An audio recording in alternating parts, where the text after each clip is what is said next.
Welcome back to the morning show. It's 6:48 on Wise Guy Wednesday. It's my last Wise Guy segment on the morning show. We've been talking about yesterday and today. I'm leaving the morning show at the end of this week to go to Nightside. And because it was my last segment, Matt's graciously agreed to bring in my favorite experimental tool here, the liquid nitrogen. We have so much fun with this stuff. And I brought a whole huge bucket of it. So if you want to, pour it into your pockets later and take it home, probably not a good idea. No. So anyways, something about liquid nitrogen. I don't know if you looked any of this up before today, so I brought all the information. First of all, it's very cold. Obviously, it's liquid air, essentially. What is the actual Fahrenheit temperature of this? It is of 320 degrees below zero Fahrenheit, so minus 320. And the air that we breathe is made of mostly nitrogen, some oxygen, and some other things. And this, of all of those gases, this is pretty much the one that has the lowest boiling point. So oxygen, for example, has a mere 297 below zero. So it will actually liquefy before this stuff does as you cool air down. So we got a good 30-degree leg up here on oxygen. Oh, absolutely. So this oxygen, is a mere wimp compared to nitrogen, as go atoms. So anyways, what's in here is a whole bunch of liquid nitrogen.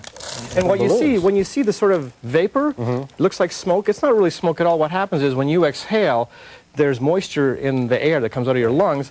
And so what happens is it's just like fog, and you can explain how that works. When moist air gets cold, the water comes out of gas. Kind of condenses out. It condenses out and becomes little water drops. So that what you see right there is really water. It's a cloud. Right. And so here, I want you to take this thing, and we're going to do this experiment. You're going to take this thing and just shove it in there as hard as you can. What we're looking at here is the fact that cold compresses things and makes them smaller. So we're able to shove this big, long balloon. Right. And so what we're going to see here is that the balloon, take it a little bit at a time, because what I want you to do is to fish the bottom of this thing out here in a second. And so what happens is that the air that's in there becomes a liquid, because this stuff is cold enough to liquefy that air, and liquid just takes up a lot more space, a lot less space. You can pull it out now, and look in the very bottom here. I don't know if you can see it. There's a little It's kind of hard to see. There is liquid there. Right. There's a little tiny puddle of liquid, and that liquid is the air that was in that balloon. Now, as this thing warms back up, if we blow on it a little bit, we can get that liquid to So that's boil. Evaporating inside the balloon. Yes, so this liquid is boiling away, the little puddle is getting smaller and smaller, and the balloon is filling up with air. So what this tells you is that gas at regular pressures that we experience here on Earth takes up a lot less space than liquid does. Right? That's how a steam engine works. You boil water, it takes up space and pushes the piston and stuff like that. You still feel that expanding, too. Oh, yeah, it's going to expand, and it's good as new. Now, what we did was, you can probably fish these out. You can use the little things. I stuck a bunch of balloons in here. You can use the tongs to be perfectly safe.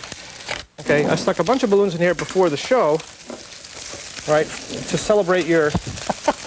You hear a party in a bucket. And so what happens is, for some of these balloons, the real long ones, sometimes they get tied in a knot, and when they try to expand back up, they get a knot in them, and they kind of pop, like the one that just attacked me there.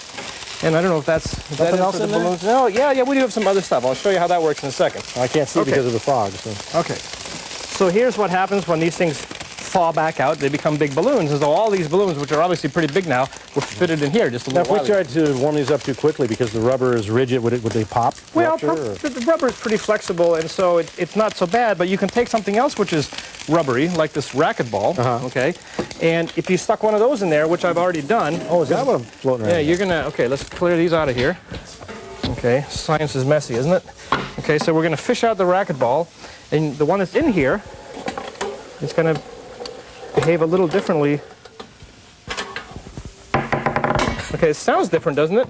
Yeah, it doesn't bounce as well. Okay, now I want you to hit this thing with a hammer. Now I'm going to put this over top just so it's easier for you to hit it. Give it a big whack. Okay, try it again. There you go. Cool. Now, what I like best about that demonstration is the sound it makes. Yeah. It sounds like breaking glass or a light bulb or something like that. But it's actually rubber, and then when this warms back up, it'll be squishy like this again? Yeah, in fact, rubber's heat capacity and thermal conductivity is such that you can actually pick this up without getting frostbite and thaw it out with your hand, and very quickly the thing becomes flexible again, and it's going to be just as rubbery as the original one was, except it's going to be in little pieces, like a jigsaw puzzle. Beyond repair. Beyond repair, totally.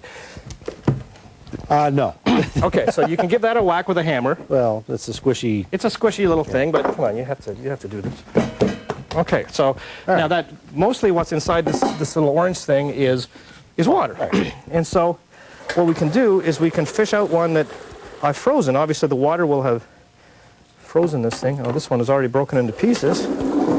That one you can give a whack. Because this one, I can guarantee, is not going to squish. So we can break this just like we did the... Right.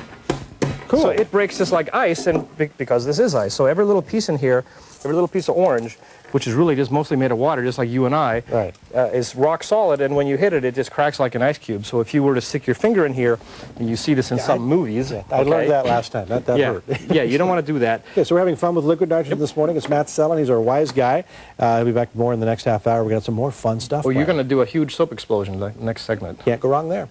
It's just past 6:53 and time for a check of